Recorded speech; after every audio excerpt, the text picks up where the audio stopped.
기도하겠습니다. 하나님, 추석 명절을 잘 마치고 하나님께 예배 드리기 위하여 이 자리에 나왔습니다. 하나님, 한 주간 휴식을 취하고 또한 가족들을 만나면서 여러 가지 일들과 상황들이 있었을 것입니다. 하나님, 그러한 상황들이 좋은 순간일 수도 있고 때로는 우리를 마음 아프게 하는 그런 일들이 있었을 수도 있습니다. 하지만 하나님, 그 모든 상황 가운데 주님 개입하여 주시고 그러한 일들을 통하여 하나님께서 이루시고자 하시는 그 일들을 이루게 하여 주시옵소서. 하나님, 우리를 사용하여 주시고 우리를 복음의 통로로 삼아 주셔서 나와 우리 가족과 우리 이웃들을 구원하는 그 구원의 통로 되게 하여 주시옵소서.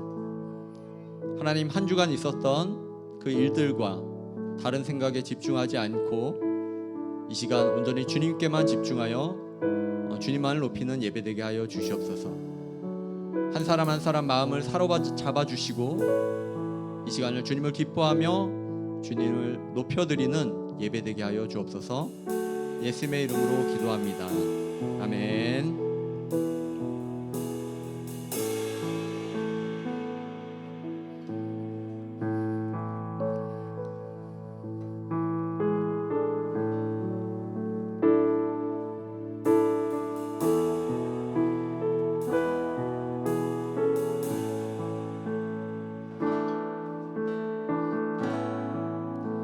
주님 곁으로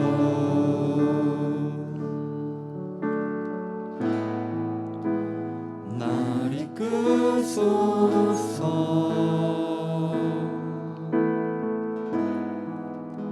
내 모든 것 다 드리며 주 음성 듣기 원하네. 나의 참 소망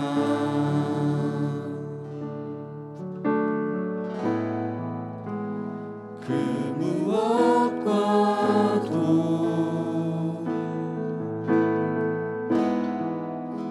바꿀 수 없는 주 사랑,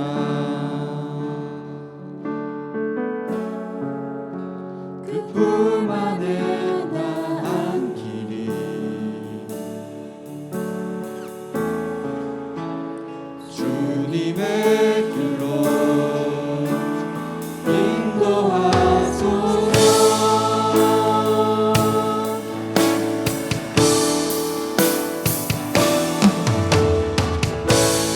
주님만이 내 모든 것 되시니 주님만을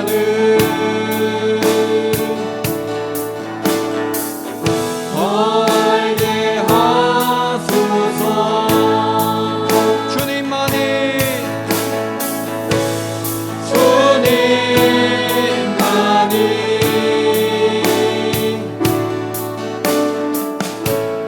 내 모든 것 되시니 주님만을 더 알게 하소서. 주님만이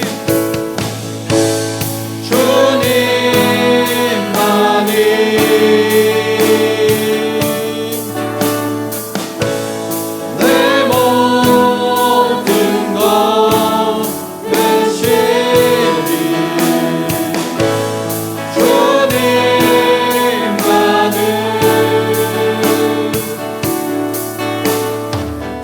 더 알게 하소서.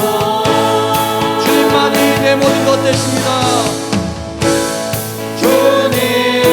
주님만이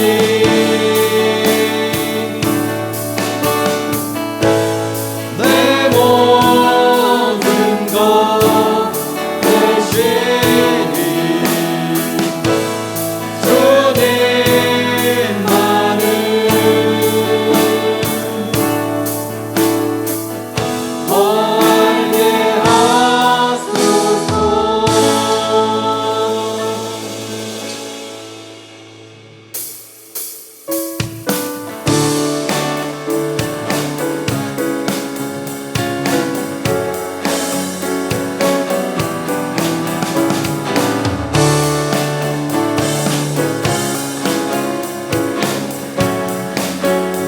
다해 내 마음 다해 주 이름 찬양해 주 사랑 기뻐 말로 다 못하고 주 앞서가며 이름만 크시네 오직 내 갈망 영원히 주 찬양 내 맘에 힘이 되신 주 영원한 빛이 되신 주 내 모든 꿈이 주의 행하신 찬양해 주는 위대한 통치자 내 모든 것 주께 순복해 내 삶은 주의 불로 채우소서 내 맘에 힘이 되신 주 영원한 빛이 되신 주 내 모든 모습이 주의 행하신 찬양해 주는 위대한 통치자 내 모든 것 주께 순복해 내 삶은 주의 불로 채우소서 주 이름 찬양 주 이름 찬양 교회 강물 흐르는 그만 땅에 살 때에 주님 찬양해 주 이름 찬양 거칠은 광야와 같은 길 걸어갈 때도 주님 찬양해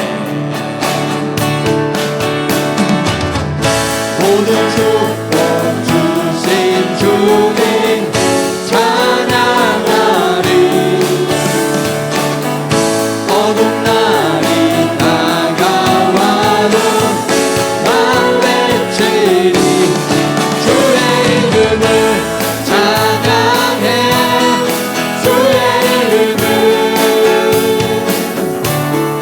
주의 이름을 찬양해 영화로운 주 이름 찬양 주 이름 찬양 주 이름 찬양 햇살이 나를 비추고 아무리 새롭게 될 때 주님 찬양해 주 이름 찬양 가는 길 험할지라도 고통이 따를지라도 주님 찬양해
계신 아버지 이름 거룩하며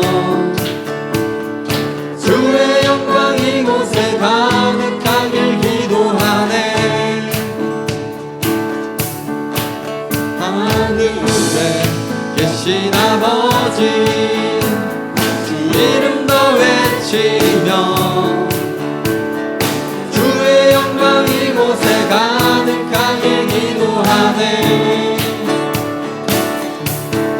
찬양해 새 노래로 찬양해 새 노래로 찬양해 새 노래로 주님께 주님의 나라 주님의 뜻이 하늘에 이뤄지듯이 모두 선포해 자비한 주 이름 이 땅에 이뤄지리라.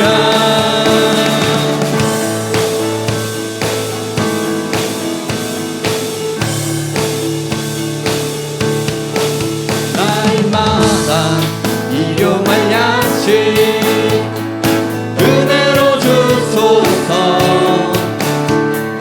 예수 이름으로 우리 모두 기도하네. 시험에 들게 마시고 시험에 들게 마시고 악에서 구원하소서. 예수 이름으로 우리 모두 기도하네. 기도하네. 찬양해 새 노래로 찬양해 새 노래로 찬양해 새 노래로 주님께 주님의 나라 주님의 뜻이 하늘에 이뤄지듯이 모두 선포해 자비한 주 이름 이 땅에 이뤄지리라. 모든 나라 주께 모든 권세 주께 모든 영광 영원히 아멘. 모든 나라 주께 모든 권세 주께 모든 영광 영원히 아멘. 모든 나라 주께 모든 권세 주께 모든 영광 영원히 아멘. 모든 나라 주께 모든 권세 주께 모든 영광 영원히 아멘. 주님의 나라 주님의 뜻이 하늘에 이뤄지듯이 모두 선포해 자비한 주 이름 이 땅에 이뤄지리라. 주님의 나라 주님의 뜻이 하늘에 이뤄지듯이 모두 선포해 자비한 주 이름 이 땅에 이뤄. 주님의 나라 주님의 나라 주님의 뜻이 하늘에 이뤄지듯이 모두 선포해 자비한 주 이름 이 땅에 이루어지리라. 주님의 뜻이 이 땅 가운데 모두 이루어지길 소망합니다. 아멘.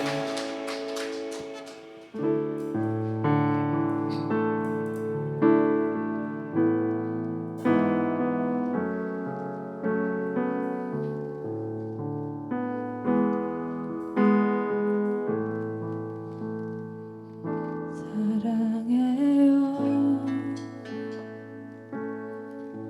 주의 자비 변치 않는 내 모든 삶 주의 손에 있네. 나 눈을 뜰 때부터 잠들 때까지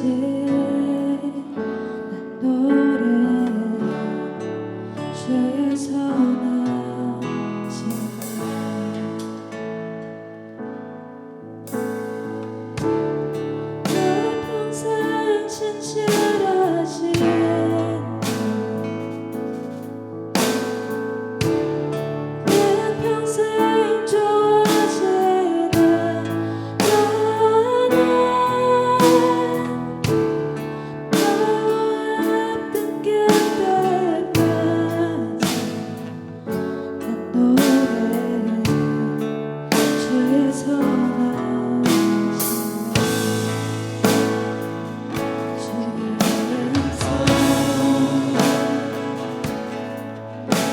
가운데 날 인도해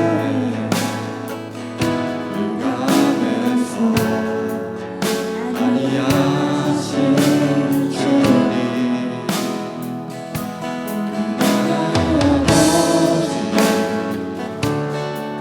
나의 친구 거하니 주의 선하심을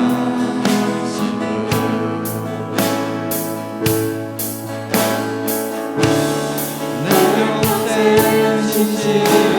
신실하신 주 내 평생 좋으신 하나님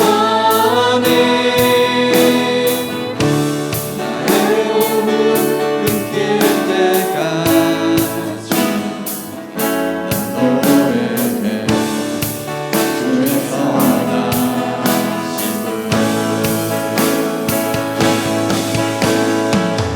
내 평생의 선하심과 주의 인자하심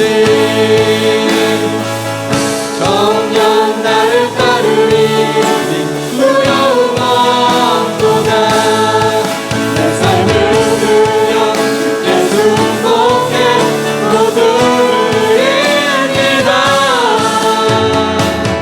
주의 선하신 인자 나를 따르리니 내 평생의 선하심과 주의 인자하심 정녕 나를 따르리니 두려움 없도다 내 삶을 들여 예수 목에 모두를 이기나 주의 선하신 인자 나를 따르리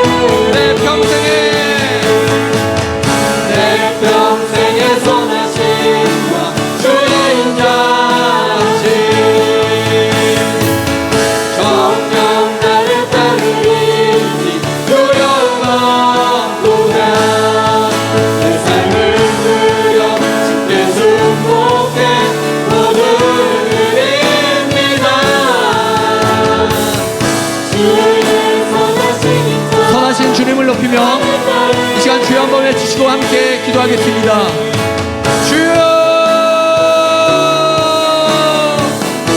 주님 주님의 선하심과 인자하심이 나를 따를 것입니다.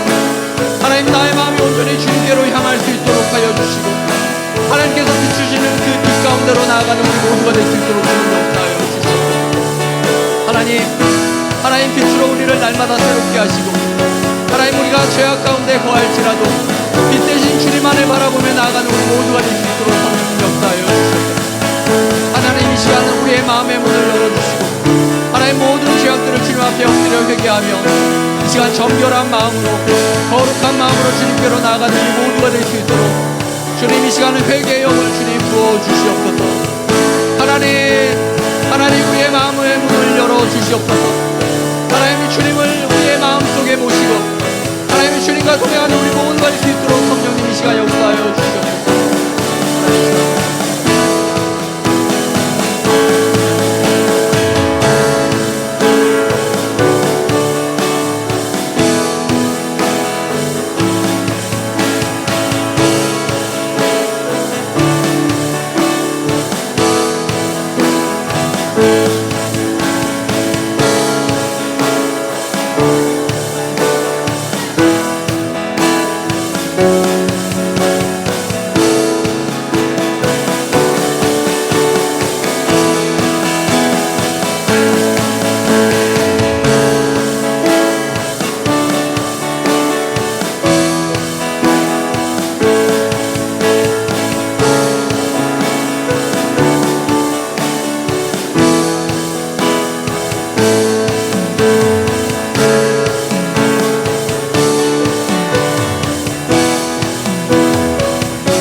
하나님 언제나 우리를 은혜의 자리로 주님 불러주셔서 감사합니다.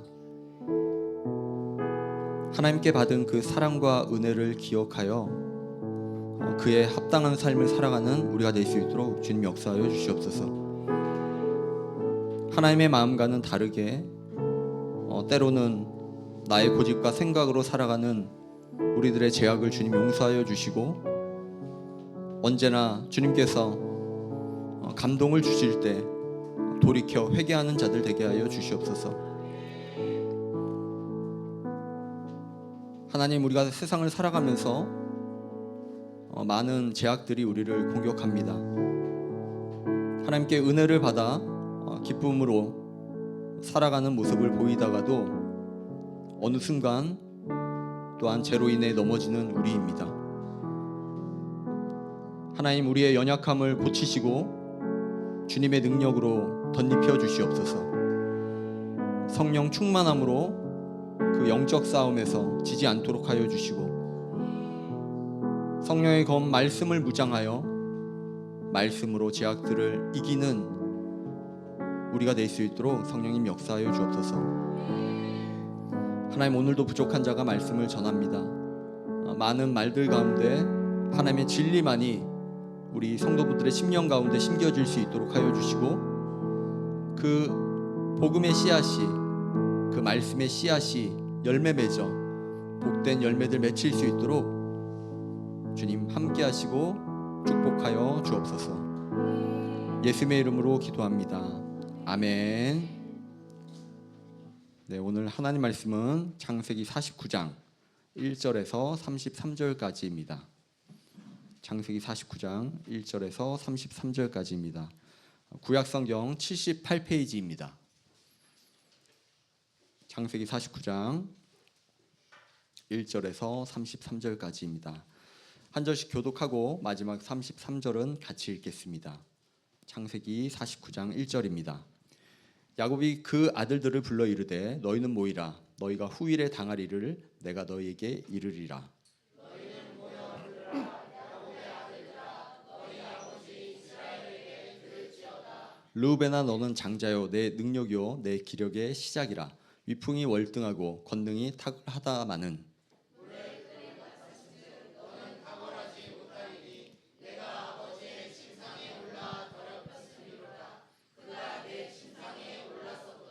시므온과 레이는 형제요 그들의 칼은 폭력의 도구로다. 내 영혼아 그들의 모의에 상관하지 말지어다. 내 영광아 그들의 집회에 참여하지 말지어다. 그들의 분노대로 사람을 죽이고 그들의 혈기대로 소의 발목 힘줄을 끊었음이로다. 그 노염이 혹독하니 저주를 받을 것이요 분기가 맹렬하니 저주를 받을 것이라. 내가 그들을 야곱 중에서 나누며 이스라엘 중에서 흩으리로다.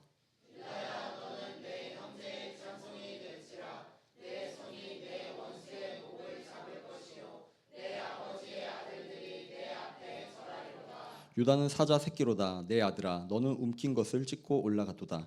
그가 엎드리고 웅크림이 숫사자 같고 암사자 같으니 누가 그를 범할 수 있으랴. 그가 유다를 떠나지 아니하며 통치자의 지팡이가 그 발 사이에서 떠나지 아니하기를 실로가 오시기까지 이르니 그에게 모든 백성이 복종하리로다. 그의 나귀를 포도나무에 매며 그의 암나귀 새끼를 아름다운 포도나무에 맬 것이며 또 그 옷을 포도주에 빨며 그의 복장을 포도즙에 빨리로다. 그의 눈은 포도주로 인하여 붉겠고 그의 이는 우유로 말미암아 기리로다. 스불론은 해변에 거주하리니 그곳은 배 매는 해변이라. 그의 경계가 시돈까지 이로로다.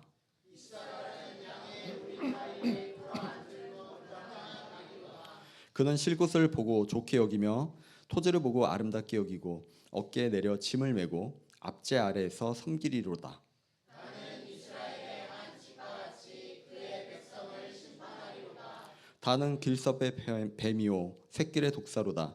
말굽을 물어서 그 탄자를 뒤로 떨어지게 하리로다. 여호와여, 나는 주의 구원을 기다리나이다. 갓은 군대의 추격을 받으나 도리어 그 뒤를 추격하리로다.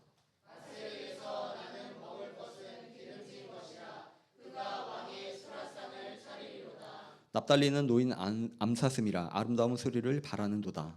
요셉은 무성한 가지 곧 샘 곁에 무성한 가지라. 그 가지가 담을 넘었도다. 활 쏘는 자가 그를 학대하며 적개심을 가지고 그를 쏘았으나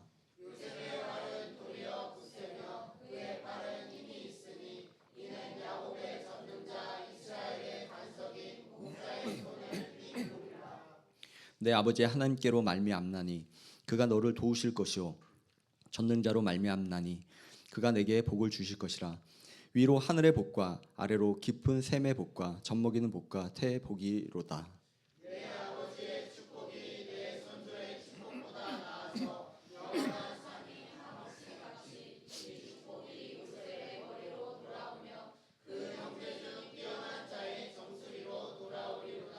베냐민은 물어뜯는 일이라 아침에 빼앗은 것을 먹고 저녁에는 움킨 것을 나누리로다.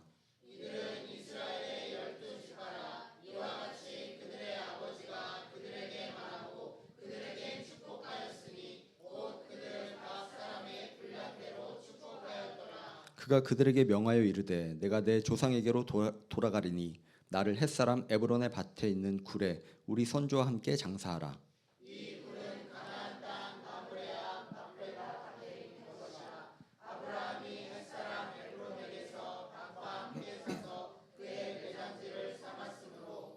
아브라함과 그의 아내 사라가 거기 장사되었고 이삭과 그의 아내 리브가도 거기 장사되었으며 나도 레아를 그곳에 장사하였노라.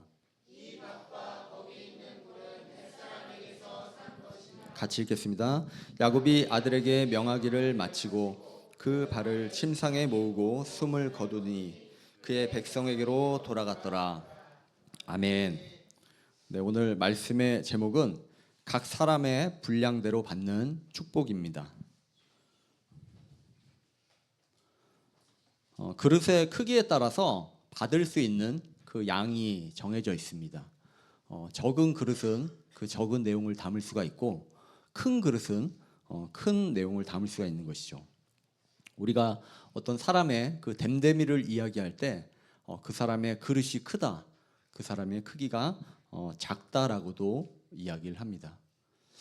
오늘은 이 크기, 그릇의 크기, 이 분량에 대해서 제가 이야기하고자 합니다. 분량이라고 하는 것은 어떤 무게나 그 양을 측정하는 정도입니다. 그러니까 양이 많거나 적거나 그런 것이죠. 그 양을 뜻하는 것입니다. 우리는 큰 그릇이 되길 소망합니다. 하지만 살다 보면 내 마음과는 다르게 너무나 이렇게 작은 그릇으로 살아갈 때가 많이 있죠. 믿음의 크기의 분량이 있습니다. 믿음의 그 그릇의 크기가 있고 때로는 어떤 그 자신감의 그런 어떤 크기의 분량이 있고 그러니까 내 삶의 모든 영역에서 그 크기의 분량이 있습니다. 그 크기의 분량대로 우리는 살아가게 되는 것이죠. 창세기 49장 이제 창세기가 얼마 남지 않았습니다. 창세기 49장 1절에서 33절의 내용을 보면 축복을 받지 못하는 그러니까 반축복이라고 제가 얘기를 하겠습니다. 축복에 반대되는 그 저주를 받는 르우벤, 시므온, 레위의 모습이 있습니다. 그리고 축복을 받는 아버지 야곱으로부터 아버지 이스라엘로부터 축복을 받는 유다, 요셉이 있습니다. 그리고 그 중간에 위치하는 단, 납달리, 갓, 아셀, 이사갈, 스불론, 베냐민의 모습이 있습니다. 중간에 있는 이 자녀들은 저주는 아니지만 그래도 이렇게 짧게 기록되어 있는 그 형제들의 모습이 있습니다.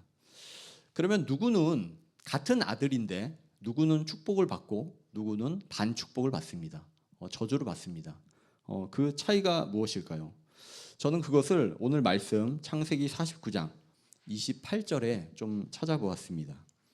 아버지가 그들을 축복할 때 각 사람의 분량대로 축복하였다라고 하였습니다.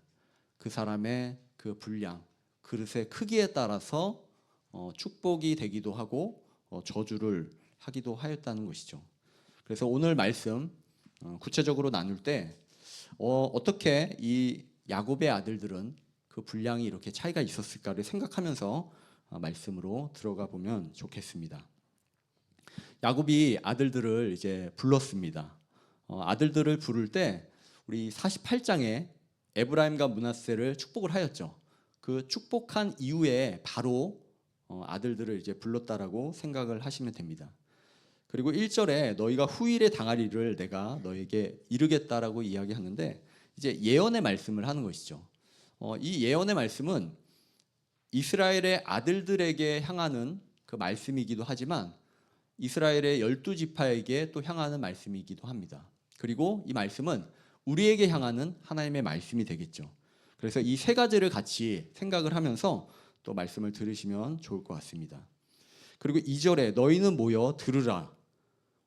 그리고 야곱의 아들들이 너희 아버지 이스라엘에게 들을지어다라고 되어 있습니다. 이 듣다 이것은 귀로만 듣는 것이 아니라 듣고 깨닫고 행하는 것까지 연결되는 것이라고 생각을 하셔야 될 것 같습니다. 그냥 듣는 것으로 그치지 않고 듣고 깨닫고 행하는 것까지 이어지는 것을 같이 우리는 생각을 해야 됩니다. 첫 번째로 르우벤에 관해서 제 아버지가 이야기를 하였습니다. 르우벤은 물의 끓음 같을 것이라고 이야기를 하였습니다. 그리고 욕망과 범죄로 장자의 권위를 상실하였고 지도력을 상실할 것이라고 이야기를 하였습니다.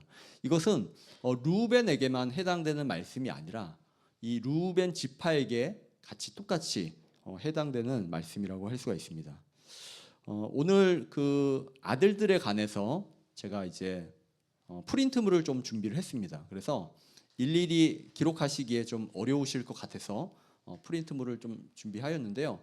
만약에 아직 못 받으신 분이 계시면 뒤에서 이렇게 좀 받으셔서 보시면서 체크하시면 좀 편하실 것 같습니다. 네, 그래서 르우벤은 3절에 보면은 이 야곱이 르우벤을 이제 칭찬하게 되죠. 이 장자로서 내 장자요 능력이요 내 기력의 시작이고 위풍이 월등하고 권력이 탁월하다라고 이야기를 하고 있습니다. 장자를 얻었을 때 그 장자의 기쁨을 표현하는 것이죠. 근데 이 장자의 특권을 르우벤은 누리지 못했습니다. 물의 끓음 같았은즉 이것은 불안정한 상태를 이야기하는 것입니다. 물의 어떤 거품을 이야기하는 것일 수도 있고 물이 이렇게 끓을 때 흔들리는 그런 불안정한 상태라고 이해를 하시면 될 것 같습니다. 그래서 그 이유가 아버지의 침상을 더럽혔기 때문이라고 이야기를 하는 것이죠. 이 르우벤이 그 비라를 범하는 그 사건으로 인해서 이 사건 당시에는 이 야곱이 별 이야기가 성경에 기록되어 있지 않지만 이것을 분명히 야곱은 이스라엘을 마음속에 담아두고 있었을 것입니다. 그래서 이 일로 말미암아 르우벤은 장자의 권위를 잃게 되죠.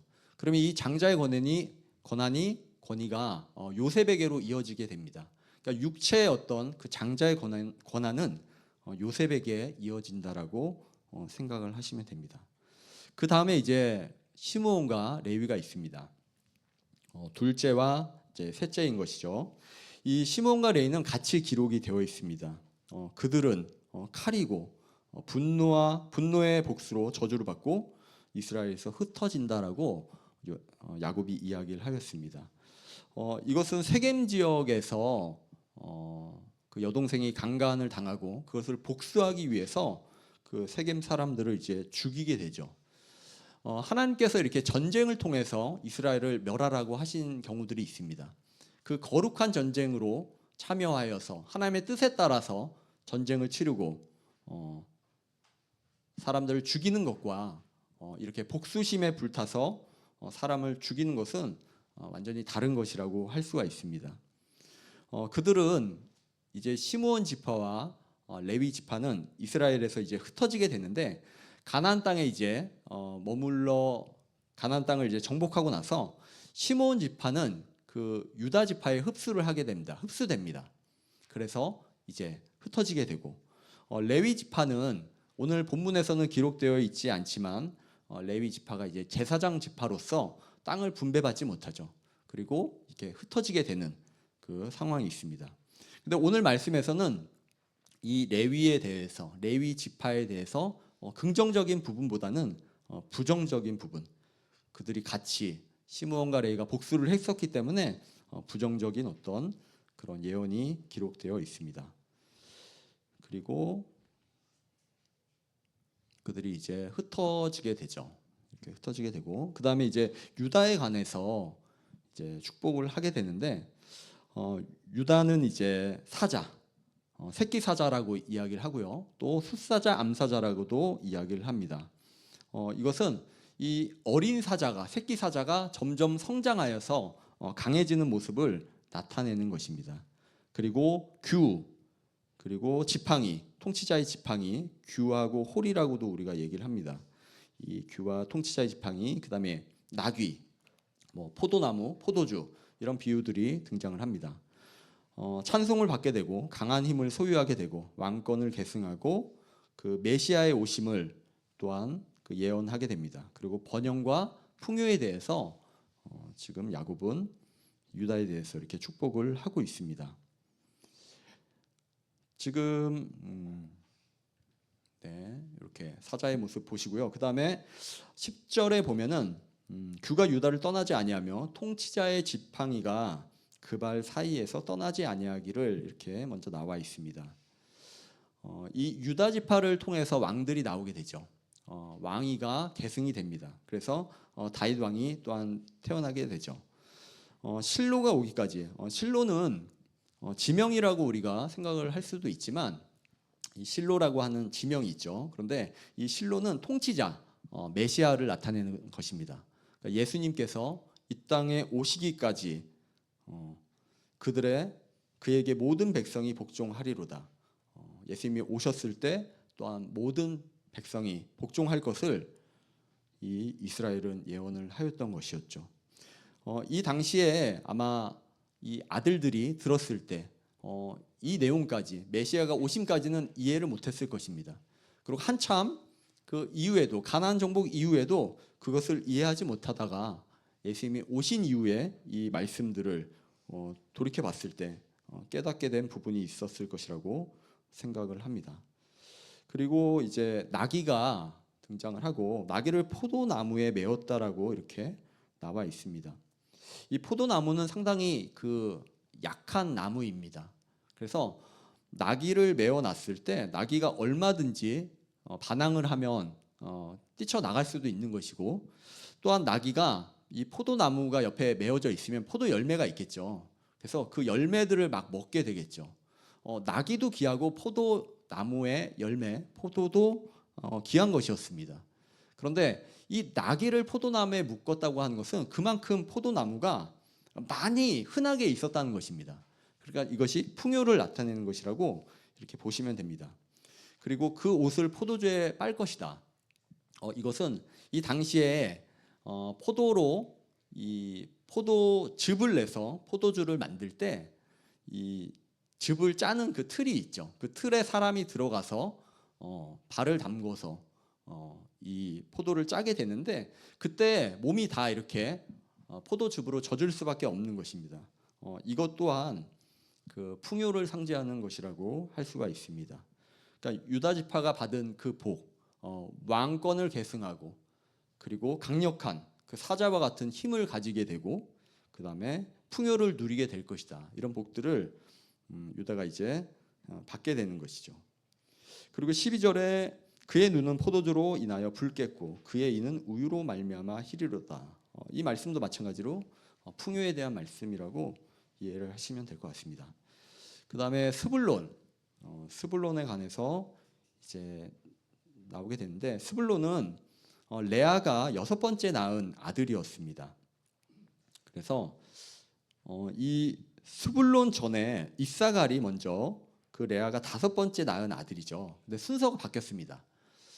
이사갈보다 스불론이 동생이지만 스불론을 먼저 기록하고 있습니다. 이것은 이사갈보다 스불론이 조금 더 탁월하기 때문에 그러니까 에브라임이 므낫세의 동생이지만 에브라임을 먼저 이렇게 축복하였던 것처럼 그 순서가 바뀐 것이라고 생각하시면 됩니다. 그리고 나눠드린 프린트물에서 뒷면을 보시면 그 스불론 지파를 보시면 그 해변가에 없죠. 그 해변과 또 오른쪽에 보면 갈릴리 호수가 있습니다. 그런데 그 사이에 들어가 있죠. 근데 오늘 성경에서는 그 해변에 거주한다라고 되어 있습니다. 그런데 영어 성경에는 이 해변을 향하여 거주하고 있다. 그리고 그 이스라엘 정복 당시의 지도에는 그 스불론 지파가 가운데 있지만 그들이 아마 해변에 있는 다른 지파와도 그 교류를 하였던 것 같습니다. 그래서 이 땅을 확장시키고 이 바다와 연관된 그런 일을 하였다라고 생각해 볼 수가 있습니다. 그리고 이사갈, 레아가 낳은 다섯 번째 낳은 아들입니다.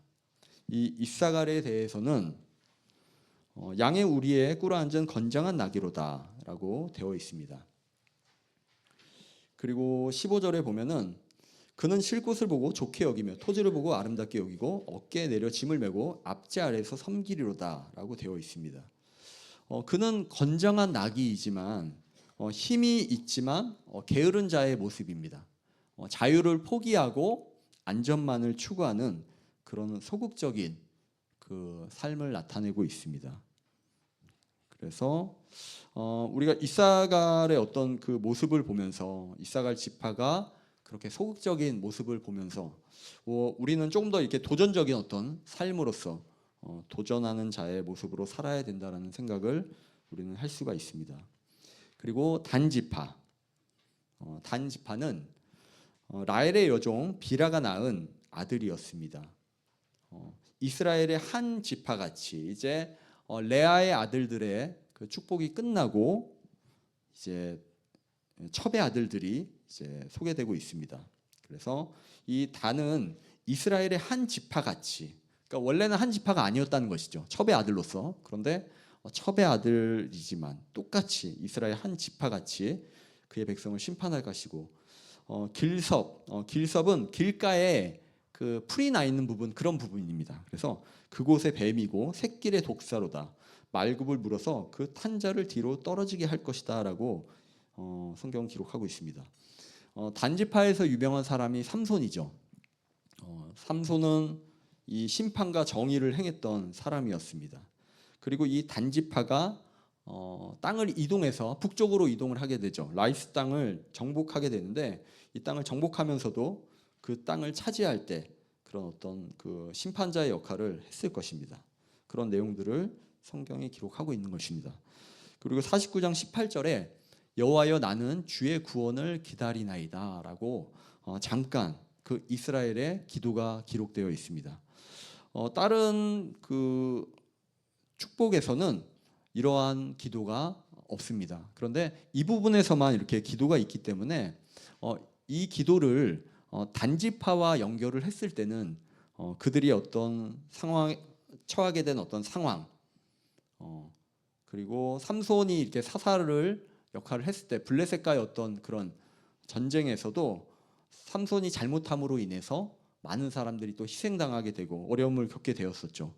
그리고 라이스 땅을 차지하는 과정 속에서도 분명히 사람들이 죽고 어려운 일들이 있었을 것입니다. 그래서 그런 부분을 위하여 이렇게 탄원 기도하는 부분이라고 우리가 생각을 해볼 수도 있고, 그리고 또 다른 의견으로는 이제 이스라엘이 죽을 때가 다 되었습니다.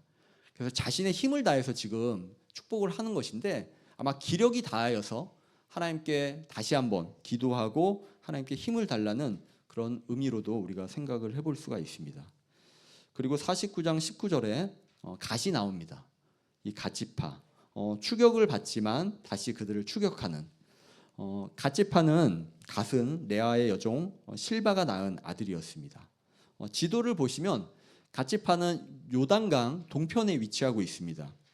그래서 오른쪽에 암몬과 아래쪽에 모압이 있었죠. 그래서 이 이방 민족들과의 어떤 전쟁을 많이 치르게 되는 지역이었습니다. 그래서 그 전쟁을 치르는 추격자의 모습으로 예언이 되어 있고요. 그 다음에 아셀은 레아의 여종 실바가 두 번째로 낳은 아들이었습니다. 아셀은 그 땅이 이제 기름진 것이 나고 왕의 수라상을 차린다라고 성경 기록하고 있고요. 이것은 이제 비옥한 땅 그리고 좋은 농산물을 생산하는 곳이라고 이제 생각을 하시면 될 것 같습니다. 그래서 이렇게 거주지에 대한 내용, 뭐 해변가에 산다든지 기름진 곳이 땅이 기름진 곳이고 좋은 어떤 농산물을 생산하는 그런 내용들로만 기록되어 있는 아들들이 있습니다. 그리고 납달리는 21절에 암사슴이라고 되어 있고 풍요, 암사슴이 이제 풍요를 상징하고 그 다음에 암사슴이 가볍고 되게 빠르죠. 그래서 이 암사슴이 아름다운 소리를 바란다. 이것은 이 승리의 소식을 전하는 어떤 모습으로도 우리가 생각을 해볼 수가 있습니다. 그래서 풍요와 승리의 소식을 전하는 이 납달리 지파로 생각을 해볼 수가 있습니다. 그 다음에 이제 요셉이 등장하게 되죠. 요셉은 49장 22절에서 26절까지 우리 무성한 가지, 우리 주일학교 학생들이 참으로 많이 암송했던 그 암송 구절이죠. 그리고 활, 그리고 영원한 산, 그리고 축복에 대한 말씀들이 여러 부분 기록되어 있습니다. 요셉은 이제 풍요롭고, 그리고 그가 하나님을 의지하고 하나님의 보호하심을 받고 생육하고 번성하게 되는, 그리고 이 산이 나오게 되는데, 이 산은 이 끝없는 축복, 영원한 산이 한없음 같이 26절에 이렇게 기록되어 있죠. 이것은 끝없는 어떤 축복으로 생각해 볼 수가 있습니다. 이 활에서 형제들이 일단 이 요셉을 학대하게 되죠. 형제를 팔게 되는데 그런 적개심을 표현할 수가 있고, 또한 이 요셉 지파가 나중에 또한 이렇게 전쟁을 치르게 되면서 대항하지만 그들이 다시 하나님의 힘으로 승리하게 됨을 또한 기록하고 있습니다. 그리고 24절에 보면 야곱의 전능자 이스라엘의 반석인 목자의 손을 힘입었음이라, 이렇게 힘입음이라라고 기록되어 있습니다. 요셉은 하나님을 의지했던 사람이었습니다. 그래서 이 어려운 상황 가운데서도 우리가 하나님을 의지함을 다시 생각해 볼 수가 있습니다. 그리고 25절에 이제 그가 너를 도우실 것이요, 그리고 전능자로 말미암아 그가 내게 복을 주실 것이라. 위로 하늘의 복, 하늘에서 내리는 비와 아래로 깊은 샘의 복, 땅에서 솟아나는 복. 이것은 우리가 비가 있어야지 농사를 지을 수가 있는 것이죠. 그래서 이 물이 많다는 것, 이것은 하나님의 어떤 축복이라고 말할 수가 있습니다. 그 풍요를 나타내는 것이고요. 그 다음에 젖먹이는 복과 태의 복, 이것은 많은 후손들이 또한 생기게 됨을 이야기하는 것입니다. 26절에 내 아버지의 축복이 내 선조의 축복보다 더 나아서 영원한 산이 한없음 같이 이 축복이 요셉의 머리로 돌아오며 그 형제 중 뛰어난 자의 정수리로 돌아오리라라고 이제 요셉을 축복하게 됩니다. 요셉의 축복이 마치고 이제 베냐민의 축복을 마지막으로 하게 됩니다. 베냐민은 물어뜯는 이리라고 말하고 있고, 그 다음에 아침에는 빼앗은 것을 먹고 저녁에는 움킨 것을 나누리로다. 베냐민 지파의 어떤 용맹함과 혈기를 나타내는 것입니다. 이러한 용맹함과 혈기가 때로는 전쟁을 치를 때는 도움이 되는 부분도 있을 수가 있지만, 또한 이 용맹함이나 혈기를 부리지 말아야 되는 상황에서 이것을 나타내었을 때는 오히려 독이 될 수 있는 그런 예언의 말씀이라고 할 수가 있습니다. 그래서 28절에 이들이 이제 12지파가 된다라고 되어 있고, 그리고 그들에게 이제 축복을 하는데 28절 후반절에 곧 그들 각 사람의 분량대로 축복하였다라고 되어 있습니다. 네, 이 이스라엘의 축복을 우리가 다시 한번 정리해서 생각해 볼 때, 이 각 사람의 어떤 믿음, 성품, 그 삶의 어떤 그 결과로서 이 축복이 따라왔다라고 하는 것을 우리가 생각해 볼 수가 있습니다. 그리고 29절에서 33절까지는 이제 야곱이, 이스라엘이 눈을 감기 전에 자신의 시신을 이제 햇사람 에브론 밭에 있는 그 막벨라 굴에 장사 지내라고 이야기하면서 이제 말씀이 마치게 됩니다. 이 굴은 가나안 땅 마브레 앞에 있는 그 막벨라 밭에 있는 것이라고 이야기를 하고 있고, 그리고 그 밭에 아브라함과 사라와 이삭, 리브가 레아를 그곳에 장사하였다라고 이스라엘은 이야기하고 있습니다. 그래서 이러한 축복과 그다음에 이 말을 마치고 야곱은 이제 가지런히 누워서 자신의 그 사명을 다하고 이제 눈을 감게 되죠. 야곱이 이제 죽은 나이, 이스라엘이 죽은 나이가 147세입니다. 이렇게 야곱의 이야기가 49장에서 마치게 됩니다. 말씀을 다시 돌아보면서 첫 번째로 반축복도 축복이다라고 우리가 생각을 해볼 수가 있습니다. 저주를 받으면 그것이 안 좋은 것이다라고 우리가 생각을 해볼 수 있지만 잘못된 권위를 갖고 있는 그 권위를 놓게 되었을 때 루벤의 입장에서는 그것이 좋지 않은 상황일 수도 있지만 이 잘못된 권위를 갖고 있는 자가 그 권위를 놓게 되는 것이 오히려 전체적으로 봤을 때는 축복이다라고 볼 수가 있는 것이죠. 잘못된 자들이 잘 되는 것이 아니라 그들이 하나님의 공의 앞에 심판을 받고 그렇게 하는 것이 축복이다라고 우리는 생각해 볼 수가 있습니다. 우리의 삶 가운데서도 우리가 그냥 마냥 잘 되는 것이 아니라 때로는 넘어지고 때로는 잘못되고 그런 것이 축복일 수 있다는 것을 우리는 생각해야 됩니다. 그리고 두 번째로는 개인의 행동이 후손의 삶에 영향을 미친다는 것입니다.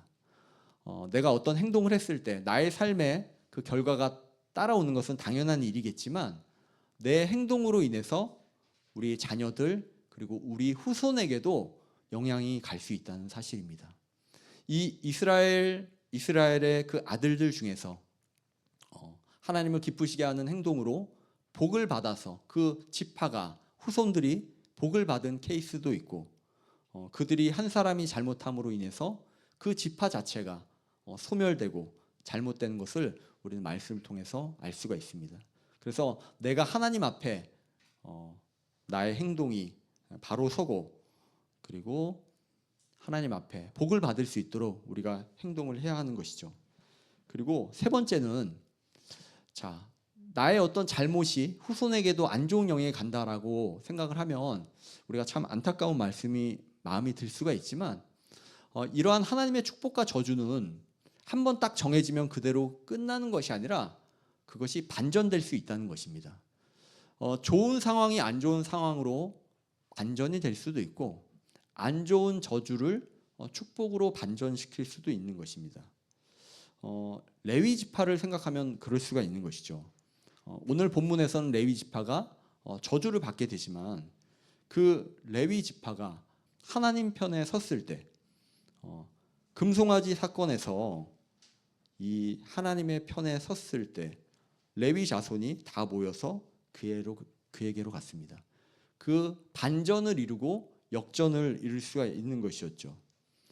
그리고 민수기 25장 11절에도 이 이스라엘 백성들이 그 음행하였을 때 이 레위 자손 중에 이 비느하스라고 하는 자가 그 음행하는 자들을 창으로 찔러 죽이게 됩니다. 그래서 하나님의 분노가 멈추는 그 말씀이 민수기 25장에 기록이 되어 있죠. 이 행동으로 통하여 12절에 그러므로 말하라 내가 그에게 내 평화의 언약을 주리니 13절에 그와 그의 후손에게 영원한 제사장 직분의 언약이라. 하나님께서 이 일을 통하여 상황을 반전시키셔서 레위 지파에게 제사장 그 직분을 하나님께서 주시는 말씀을 우리는 보게 됩니다. 이렇듯 하나님의 복이 내가 잘해서 받게 되는 것으로 끝나는 것이 아니라 항상 우리는 이제 하나님 앞에 조심해야 하는 것이고 그리고 언제든지 그 상황이 역전될 수 있음을 우리가 기억을 하면서 바로 서 있는 자들은 넘어지지 않도록 하나님 앞에 또한 주의해서 서 있어야 하는 것이고 또한 넘어진 자들은 그 넘어진 상태에서 좌절한 상태로 그냥 끝나는 것이 아니라 언제든지 다시 일어나서 하나님 앞으로 나아가야 함을 우리는 생각을 할 수가 있습니다. 자, 그러면 오늘 제가 말씀을 시작하면서 이 그릇의 크기에 대한 것을 말씀을 드렸죠. 우리의 어떤 믿음의 분량, 우리의 어떤 능력의 분량, 각자의 어떤 성품의 분량, 그 성품의 그릇, 능력의 그릇, 그런 사이즈들이 다 정해져 있죠. 그게 쉽게 바뀌지가 않습니다. 그러면 이 그릇의 크기를 어떻게 우리가 좀 크게 할 수 있을까를 생각을 해볼 수가 있습니다. 그것은 우리의 반응과 태도를 다르게 할 때 우리는 그 그릇의 크기를 다르게 만들 수가 있습니다. 그리고 하나님께 순종할 때 우리는 그 크기를 다르게 만들 수가 있는 것이죠. 시편 81편 10절에 우리 10절부터 13절까지 한번 말씀 같이 한번 읽어보겠습니다. 시작. 나는 너를 애굽 땅에서 인도하여 낸 여호와 내 하나님이니 내 입을 크게 열라. 내가 채우리라 하였으나 내 백성이 내 소리를 듣지 아니하며 이스라엘이 나를 원하지 아니하였도다. 그러므로 내가 그의 마음을 완악한 대로 버려두어 그의 임의대로 행하게 하였도다. 내 백성아 내 말을 들으라. 이스라엘아 내 도를 따르라. 아멘. 하나님께서 우리를 향한 마음은 우리에게 복을 주시고자 하시는 그 마음입니다. 우리가 입을 벌릴 때 그 입을 통하여 하나님께서는 많은 복을 내려주시기를 원하시는 것이죠. 그럼에도 불구하고 우리는 입을 닫고 있고 하나님의 말씀을 거역하였던 것입니다. 하나님께서는 우리에게 그 복을 받을 수 있도록 입을 열고 그리고 하나님의 말씀을 듣고 말씀을 듣는 것은 행하는 것까지 연결된다라고 말씀을 드렸죠. 그리고 내 도를 따르라라고 말씀하셨습니다. 유다와 요셉과 레위의 삶을 보면 그들의 삶 가운데 하나님의 말씀을 따르는 부분들이 있었던 것이었죠. 유다는 희생과 헌신과 책임감의 모습을 보여주었고 요셉은 하나님을 의지하였고 언제나 정직하였고 거룩하였고 성실하였습니다. 그리고 능력 있는 사람이었죠. 그리고 레위, 그는 그 복수심의 어떤 그 칼로 많은 사람들을 죽게 하였지만 그의 후손들이 하나님의 편에 섰을 때 그리고 선을 행했을 때 다시 한번 복을 받게 됨을 우리는 생각해 볼 수가 있습니다. 이러한 삶의 태도, 하나님께서 말씀하신 그 말씀대로 사는 것, 이것은 하나님을 기쁘시게 하는 우리의 삶의 태도라고 생각할 수가 있습니다. 우리는 그 하나님을 기쁘시게 하는 그 삶의 태도로 살아야 하는 것이죠. 누가복음 17장 11절에서 19절에 보면 예수님께서 길을 가실 때 이 나병이라고 성경은 기록되어 있는데 이 한센병에 걸린 10명의 사람들이 자신의 병을 고쳐달라고 예수님께 간구합니다. 예수님께서는 그 음성을 들으시고 그들의 모든 병을 다 치료해 주셨습니다. 그런데 그 10명의 고침받은 사람들 중에서 한 명만이 찾아와서 하나님께 영광을 돌리고 예수님께 감사를 하였던 것이죠. 예수님께서 그에게 그렇게 말씀하셨습니다. 그 9명이 다 어디 갔느냐라고 말씀하실 때 그 혼자만 주님 앞에 엎드려 하나님께 영광을 올려드리고 감사를 하였습니다. 이때 예수님께서는 이렇게 말씀하셨습니다. 일어나 가라. 내 믿음이 너를 구원하였느니라 라고 예수님께서 말씀하셨습니다. 우리가 살아가면서 하나님께, 예수님께 수많은 복들을 받게 됩니다. 그 은혜들을 받게 됩니다. 그런데 그 은혜들을 우리가 그 은혜로 느끼지 못하고 하나님께 영광을 돌리지 못하고 우리가 그 하나님께서 주시는 그 은혜와 그 감사가 있었지만 그것을 하나님께 영광 돌리지 못하는 그 모습들이 많이 있는 것이죠. 그냥 상황이 잘 되었구나.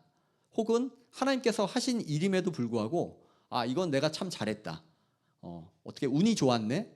내가 일을 잘 처리했네. 라고 가볍게 넘어가는 경우들이 너무 많다라는 것이죠. 이럴 때 하나님께서는 얼마나 마음이 아프실까 우리는 생각해 볼 수가 있습니다. 이 한센병을 가졌던 그 10명의 사람들, 그들은 모두 병고침을 받았습니다. 하지만 구원에까지 이르는 것은 병고침을 받고 하나님께 영광을 올려드리고 감사할 때 그 구원까지 이르게 되었다는 점을 우리는 생각해 봐야 하는 것입니다. 우리의 반응과 태도는 달라야 합니다. 그래야지만 우리의 그릇이 커질 수가 있는 것입니다. 그냥 쉽게 우리가 살아갈 때는 그 9명의 삶의 태도로 우리는 살아갈 수밖에 없는 것입니다. 하나님께서 칭찬하시고 하나님께서 기뻐하시는 그 한 사람이 되기 위해서는 우리는 남다른 그 반응을 하나님 앞에 보여야 하는 것이죠. 말씀을 마치면서 제가 추석 때 있었던 일을 잠깐 말씀드리고 말씀을 마치고자 합니다. 경북 봉화에 계신 부모님을 뵙기 위하여 지난 주일에 이번 주 주일이죠. 주일 예배를 마치고 부모님 댁에 갔습니다. 그런데 특별한 가족들을 좀 만나게 됐습니다. 저의 이종 사촌 누나를 오래간만에 봤고 그 이종 사촌 누나의 그 조카를 정말 오래간만에 봤습니다. 이종 사촌 누나는 초등학교 선생님이었습니다. 그래서 오랫동안 교직으로 있으시면서 9월 달에 그 길동 쪽에 어느 초등학교에 교장 선생님이 되셨다고 기쁜 소식을 전하셨습니다. 이제 정년이 몇 년 남지 않은 상황에서 9월 달에 교장 선생님이 되었다. 그래서 참 이렇게 좋아하고 가족들이 모두 축하드리고 기뻐했습니다. 그런데 그 누나의 이종 사촌 누나의 그 아들이 장성에서 이제 나타났는데 저는 어릴 적에 그 조카들을 봤었거든요. 그런데 나이가 들어서 키가 187이라는 거예요. 187에 건장하고 그리고 여자친구를 한 명 데리고 왔는데 외국 여자친구, 서양인 여자친구를 데려왔는데 서양인 여자친구도 키가 180 정도예요. 그래서 그렇게 데리고 온 거예요. 근데 어떻게 지내냐 막 이런 얘기를 해보니까 지금 그 조카는 독일에서 회사를 다니고 있고 여자친구는 네덜란드 사람인데 이 네덜란드하고 독일하고 이제 가까운 지역에서 이제 국경 지역에서 이렇게 만나고 그렇게 연애를 하고 있고 그리고 내년 정도 또 결혼을 생각한다라고 이야기를 하였습니다. 그 조카 나이가 몇 살인지 이종 사촌 누나한테 물어보니까 내년이면 이제 30살이 된다라고 이야기를 하더라고요. 그러니까 정말 오랜 기간 동안 그 동생을 제가 못 봤습니다. 조카를 못 봤습니다. 그 이유가 그 조카가 학생 때 중3 때 유학을 갔었거든요. 그리고 유학을 가면서 한 번도 이제 보지 못했던 것입니다. 근데 이제 밥을 먹고 이렇게 하면서 제가 누나에게 그 조카가 어떻게 유학을 가게 되었는지 그렇게 물어봤습니다. 근데 그 순간에 그 이종 사촌 누나가 갑자기 표정이 살짝 이렇게 어두워지더라고요. 그러면서 이렇게 하는 얘기가 아는 선교사님을 통해서 학생들이 유학을 갔는데 알고 보니까 그 선교사님이 아니라 가짜 선교사였다라고 하는 겁니다. 그래서 멕시코에 가서 공부를 잘 시키고 미국까지 유학까지 잘 공부시키겠다라고 했는데 알고 보니까 다 거짓이었고 돈을 이제 얻기 위해서 그렇게 거짓된 행동을 누군가 했었던 것이죠. 그래서 아이들이 멕시코에 그 유학 가기 위해서 공부하기 위해서 갔던 학생들이 10명의 아이들이 갔다라고 합니다. 그런데 그 선교사님이 제대로 된 선교사님이 아니라 거짓 선교사라는 이야기를 듣고 9명의 학생이 돌아왔다라고 합니다. 그런데 그 조카만 한 명만 남은 것입니다. 그런데 충분히 그 아닌 상황에서 이게 아니구나, 내가 사람을 잘못 만났구나 돌아올 수도 있는데 그 조카는 돌아오지 않았다는 거예요. 그냥 거기서 내가 공부하겠다라고 해서 거기서 학업을 다 마치고 대학을 졸업하고 그리고 독일에서 회사를 다닐 정도로 그렇게 혼자만 살아남았던 것입니다. 어떻게 그렇게 할 수 있는지 저는 계속 이제 궁금해서 질문을 던져보니까 누나는 그렇게 이야기했습니다. 모든 것이 하나님의 은혜였다라고 이야기를 하였습니다. 맞습니다. 하나님의 은혜가 있었기 때문에 가능했죠. 그런데 그 9명의 그 친구들은 하나님의 은혜가 없었을까요? 그렇지 않았습니다. 그 조카만이 다른 태도와 다른 반응을 갖고 있었던 것입니다. 그 조카는 배수진을 치고 갔다라고 하더라고요. 배수진. 나는 절대로 돌아올 곳이 없다. 나는 어떻게 해서든지 이곳에서 언어를 배우고 학교를 마치고 나는 가겠다라고 하는 그 특별한 꿈이 그 조카에게 있었기 때문에 그거를 이룰 수 있었다라고 생각을 합니다. 저는 이번 주 설교를 준비하면서 이 조카의 어떤 이야기가 제 마음속에 계속 울림이 되었습니다. 좋지 않은 상황 가운데 우리가 억울한 일을 당하고 힘든 상황 가운데 어떻게 보면은 포기하고 돌아오는 것이 당연한 것처럼 보이는 그 상황 가운데서도 그 조카의 태도와 반응은 달랐습니다. 그 힘든 곳에서 하나님을 의지하였고 믿음으로써 그것을 극복하였을 때 그 조카가 5개 국어를 한다라고 했습니다. 뭐 영어와 독일어와 여러 언어들을 마칠 정도로 그는 그 고난 가운데서 혼자만 승리하였던 것이죠. 하나님의 은혜입니다. 그리고 그 하나님의 은혜에 더해서 우리는 다른 그 반응을 하여야 되는 것이고 다른 태도를 취함으로써 우리의 그릇을 넓혀서 하나님의 많은 복들을 담는 우리 십자가족 모두가 되시기를 축복합니다. 우리 잠언 24장 12절 말씀 우리 한번 같이 읽어보겠습니다. 시작. 내가 말하기를 나는 그것을 알지 못하였노라 할지라도 마음을 저울질 하시는 이가 어찌 통찰하지 못하시겠으며 내 영혼을 지키시는 이가 어찌 알지 못하시겠느냐. 그가 각 사람의 행위대로 보응하시리라. 아멘. 하나님께서는 우리의 모든 행동을 보고 계십니다. 그 작은 행동, 그 작은 생각, 사람들이 알지 못하는 마음까지도 하나님은 우리의 모습을 꿰뚫어 보고 계십니다. 그리고 우리의 어떤 그 그릇의 크기에 따라서 우리에게 주시는 그 복과 그 분량까지도 하나님께서는 생각하신다라고 생각을 합니다. 이스라엘의 12아들이 있었습니다. 그들은 똑같이 야곱의 아들 이스라엘의 아들이었지만 그들 중에 누구는 성경에 짧게 한 줄만 그가 어디에 살았다더라, 그가 십자가교회에 다녔다, 그가 안양에서 무슨 일을 하였다, 그렇게만 기록되어 있고 누군가는 5줄로 저주의 말씀이 적혀 있습니다. 그리고 누군가는 5절로 하나님의 그 축복의 말씀들이 적혀 있습니다.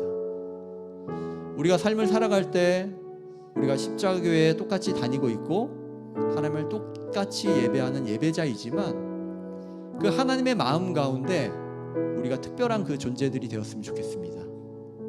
그 하나님을 기쁘시게 하는 자, 그리고 하나님의 마음에 합한 우리 모두가 되시기를 축복합니다. 우리 찬양하고 기도하겠습니다.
주님의 마음에 합한 자로 세워주소서. 자신의 생각을 자신의 유익을 자신의 고집을 버린 자 주님 말씀에 온전한 순종과 믿음을 보일 자 누구인가. 주님의 뜻 따라 주님의 일 따라 주님 기뻐하는 그 따라 자기 부인하고 십자가 지고 주님만을 따를 자 누구인가. 주님의 성령 부어주소서. 굳은 마음 새하시고 이 땅을 향한 주의 애끓음만 부사 무너진 교회 회복시키고 주실 길 예비하는 하나님의 사랑 그 마음 가진 자 주님의 마음에 합한 자로 세워주소서. 주님의 성령 부어주소서. 주님의 성령 부어주소서. 굳은 마음 채하시고 이 땅을 향한 주의 애끓음만 부사 무너진 교회 회복시키고 주실 길 예비하는 하나님의 사랑 그 마음 가진 자